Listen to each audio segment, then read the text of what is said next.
Hello from the Oklahoma Summit on Access to Justice in Oklahoma City, Oklahoma. I'm John Williams, the Executive Director of the Oklahoma Bar Association. I'm your host today, and I would like to ask our guest to introduce himself. I'm Jonathan Lippman from the law firm of Latham and Watkins in New York City and the former Chief Judge of the state of New York. And we're on the road with Legal Talk Network.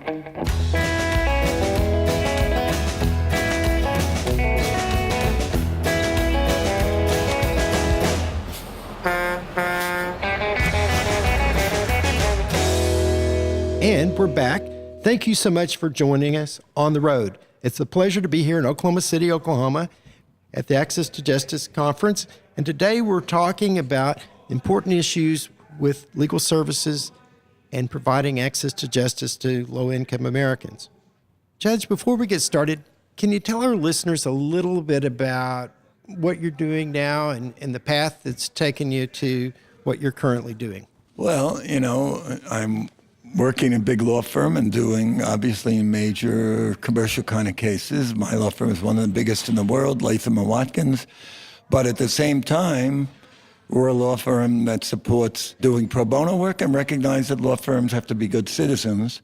And so the type of work I did as the chief judge, access to justice in a civil side, criminal justice reform, fighting for the whole idea that justice can't be about the color of your skin or the amount of money in your pocket.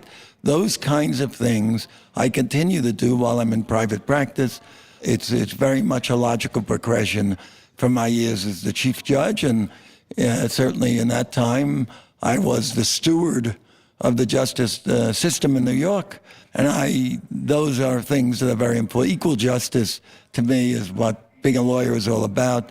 So I'm proud to be able to practice law and at the same time have a laser-like focus on access issues. And I speak around the country still, and I'm very active in a lot of access issues and initiatives and programs around the country as well as in New York. It's incredibly impressive that you've come off the bench and still stayed so dedicated to this. I know today you addressed the audience here at the conference. What did you tell them? I told them that there's nothing more important to lawyers than access to justice, that this is what the judiciary does, what the legal profession does, and that if we do nothing else, that we're not about feathering our own nest. We're about ensuring that everybody gets their day in court, and the people fighting for the necessities of life, the roof over their head, their physical safety, their livelihoods, the well-being of their families, deserve and must have the legal assistance that they need so they don't fall off the proverbial cliff. And just when all their only issue is they have a human problem, which often translates to legal problem, and they cannot afford legal assistance.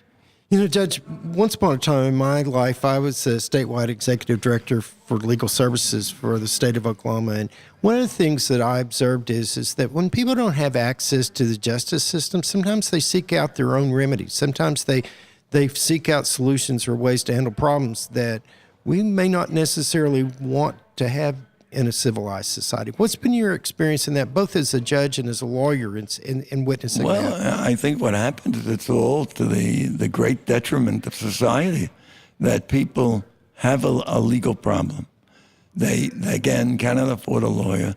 They wind up losing their jobs, their homes, their families. They go on public welfare. Even worse, they, slide into the criminal justice system. And the loser is all of us. The loser is everybody in society.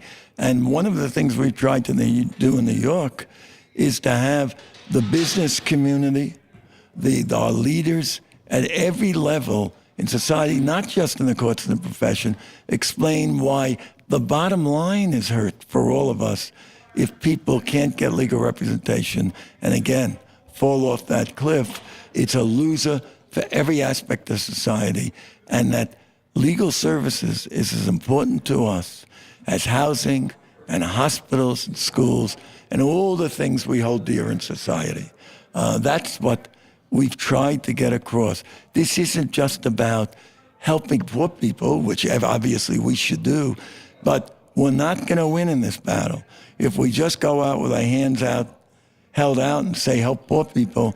What we have to do is help poor people, because not only is it the right thing to do, but also it serves the bottom line of our society and our economy. So it's a winner on all levels. It's not just charity, it's for the well-being of every single person in an individual state and in our country. Well, if I hear your explanation of this, and I also have an education degree, it's what you're saying to our listeners is that while we may as a country have encompassed, or a lot of people want to say that the right to an education is important for a good civil society, are you saying that the right to participate in our judicial system in a meaningful way is just as important as people being able to read and write? Absolutely, without question. It's the foundation of our democracy, of our justice system, which is the envy of the world.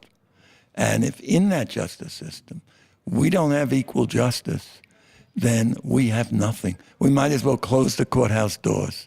This is so foundational to what America is about. Blue states and red, purple state, everywhere in the urban and rural, every place in this country. This is the issue that holds our society together. Judge, as we are here today taking a hard look at these issues, and we talk about big concepts, this really boils down to individuals, about lawyers taking time and devoting themselves and actually making a difference in somebody's life. What has been your experience? I know you've operated on a big stage, but what's been your experience just as pro bono counsel helping someone? It changes their life from day to night if they don't get help. And if they get help, the sunshine comes in. Because human beings, every human being, has certain basic rights. And often, if you cannot get legal help, those rights don't materialize and your life goes downhill. You can't imagine how grateful people are for the simple gift of legal assistance. It changes their lives dramatically, and we've had public hearings where these clients of like our legal services organizations come and tell the stories how their lives were literally saved by getting legal assistance. So we've heard today that not only is it good business to make sure that people get access to justice, and not only is it critical to preserving our society, but it's also just a good and decent and moral thing to do. Would you agree with that? It's both. I think that that's the dual tracks that we have to go along, because if all we do is say it's the right thing to do, regrettably, that's not enough in our society. But if we say it's the right thing to do, and you will also be helping the bottom line of our society, the fabric of our society, our economy, the whole way we live in this country, then you could succeed. I think if we do it strictly on the level of it's the right thing to do, there are many people who rise to the occasion, but not enough. We have to make people understand it's not only moral, but it's in their own self-interest to help people have the legal assistance they need to get the rights that every human being is entitled to. And the bottom line is it's good business for us to be good stewards of democracy and help these folks. You better believe it. We have done pro bono studies that show that for every dollar invested in civil legal services for the poor, $5 or $6 or even $10 are returned to the state in lower social services costs, lower incarceration rates, more federal dollars coming to the state. So it is the best investment we can make as a society is in civil legal services for the poor. Your Honor, it has been an absolutely incredible opportunity to be with you here today. And as we wrap this up, I've got one last question for you. If our listeners want to know how to reach out and follow up with you, how can they do that? Latham and Watkins in New York City is where I hang my hat. And I'd be delighted to hear from people who in this whole, we have to change the dialogue in this country on access to justice. We have to build a movement. We have to build a foundation. So we do it in New York City. I do it in the present hat that I'm wearing, but we all have to do it all around this country. Again, blue states in red, rural, urban, suburban. This is, as lawyers, as citizens. This is our obligation. Equal justice is at the very foundation of our society and our way of life. Incredible stuff. Well, we've reached the end of the road for today's episode. I want to thank our guests for being with us today, and also want to thank our listeners for tuning in. And if you like what we had to say here today, rate us on Apple Podcasts. We'll see you next time for another episode of On the Road with Legal Talk Network. If you'd like more information about what you've heard today, please visit LegalTalkNetwork.com. Subscribe via iTunes and RSS. Find us on Twitter and Facebook, or download our free Legal Talk Network app in Google Play and iTunes. The views expressed by the participants of this program are their own and do not represent the views of, nor are they endorsed by, Legal Talk Network, its officers, directors, employees, agents, representatives, shareholders, and subsidiaries. None of the content should be considered legal advice. As always, consult a lawyer.